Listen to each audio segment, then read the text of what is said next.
You walk into the kitchen, and it's gone. A second ago, you knew exactly why you got up. You had a reason. It was right there. And now you're just standing on the tile, hand half raised, staring at nothing. The thought didn't fade. It didn't get fuzzy. It vanished. Cleanly. Like a file someone reached in and deleted. So you do the thing everyone does. You walk back the way you came. And the moment you cross back into the other room, it snaps back. The scissors. You came in for the scissors? Which is strange when you stop and think about it. The memory wasn't lost. It was somewhere. It just wasn't reachable from where you were standing. And here is the part almost nobody suspects. It wasn't your age. It wasn't stress. It wasn't a bad memory. The thing that wiped it was the door. Not a metaphor, an actual doorway. The frame you walked through without a second glance. There is a name for this, and a small pile of experiments behind it.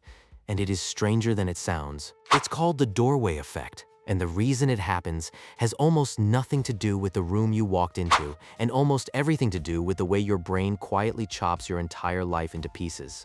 Start with the experiment that named it. In 2006, a psychologist named Gabriel Radvansky, working with David Copeland, built a simple world on a computer. People moved through it, picking up objects, carrying them, setting them down on tables in different rooms. Every so often, the screen would stop and ask, "What are you holding right now?" Nothing dramatic, just, "Can you remember the object?" And a pattern fell out of the data almost immediately. When a person had just walked through a doorway into a new room, they were worse at remembering the object than when they had walked the exact same distance and stayed in one room. Same steps, same effort, same amount of time. The only thing that changed was whether they'd passed through a door, and passing through a door made them forget. Now, your first guess is probably the obvious one. New room, new stuff, more distractions. The new space just crowds the old thought out. It's a good guess. It's also, it turns out, wrong. And the way they proved it is my favorite part of this whole story. Because a few years later, in 2011, Radvansky and his team ran it again. This time in real rooms, real objects, real people carrying boxes through a real building.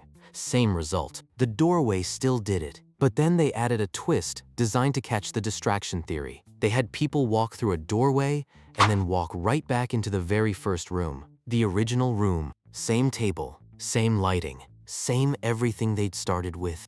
If the problem was really the new environment, then coming home to the old one should fix it. The memory should come back. It didn't. Standing in the exact spot where they first learned the thing, they were still worse off, just for having crossed a threshold and returned. So it isn't the new room doing this to you. Going back doesn't undo it, which means the room was never the point. If real doorways aren't the cause, and returning to the old room doesn't help, then whatever is happening has to be happening somewhere else, not in the building, in your head. And there's one more experiment that drives that home almost cruelly. Researchers found you don't even need a door. In one study, people were simply asked to imagine walking through a doorway. No screen, no building, no steps. Just picture it. And they forgot too. A doorway that existed nowhere but the mind still reached in and cleared the shelf. At that point, you have to stop blaming architecture. The door isn't doing anything to you. You are doing it to yourself. Every time you cross one, because of a habit so deep, you have never once noticed it running. Here is that habit. You feel like you experience your life as one smooth, continuous stream, one long, unbroken take from waking up to falling asleep. You don't. Your brain can't hold a day that way, and it doesn't try. Instead, it does something a film editor would recognize. It takes the endless footage of your life and it cuts it into scenes. Psychologists call these events, and the whole idea is called event segmentation. Right now, without any effort from you, some part of your mind is holding a little model of the scene you're in, where you are, what you're doing, what you're after. It's the working summary of this moment, this event, and it runs quietly in the background, updating as you go. The person who mapped this out most clearly is a scientist named Jeffrey Sachs, who argued that your brain is constantly maintaining these working models of now and constantly deciding when one has ended and the next has begun. And it doesn't decide at random. It watches for changes, a change of place, a change of goal, a new person walking in. When enough shifts pile up at once, your brain draws a line, closes the old scene, and opens a fresh one. This isn't new either. Back in the 1970s, a researcher named Darren Knudsen showed that if you just watch someone doing something ordinary and press a button whenever one meaningful bit ends and another begins, people press in remarkably similar places. We all cut the film at the same seams. We can't help it.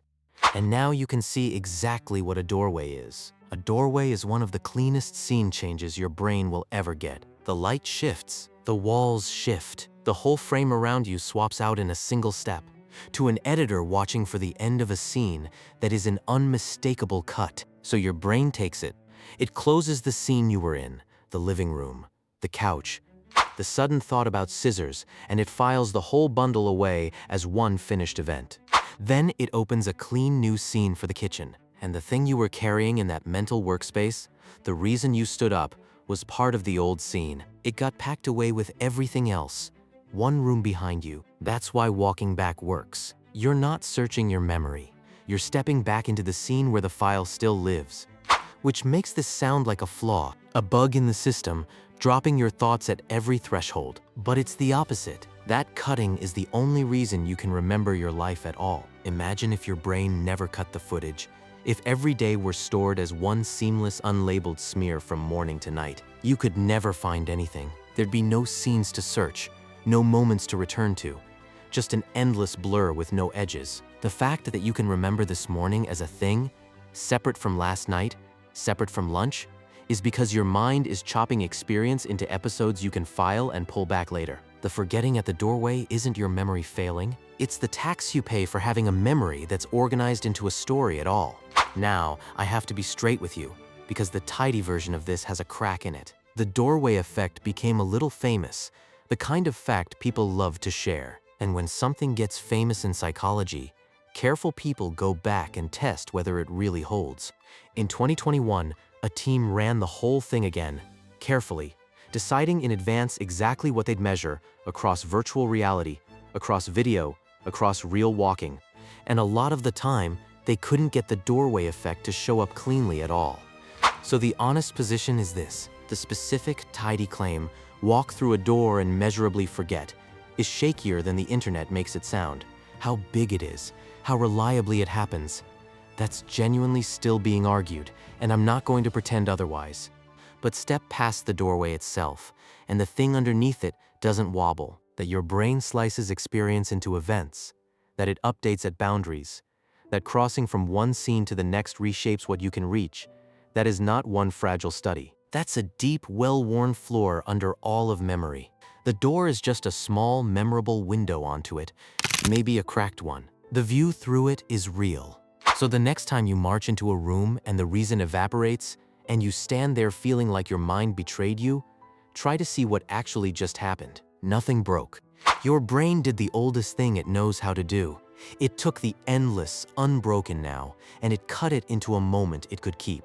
You didn't lose the thought. You just left it in the last scene. You're more ancient than you think.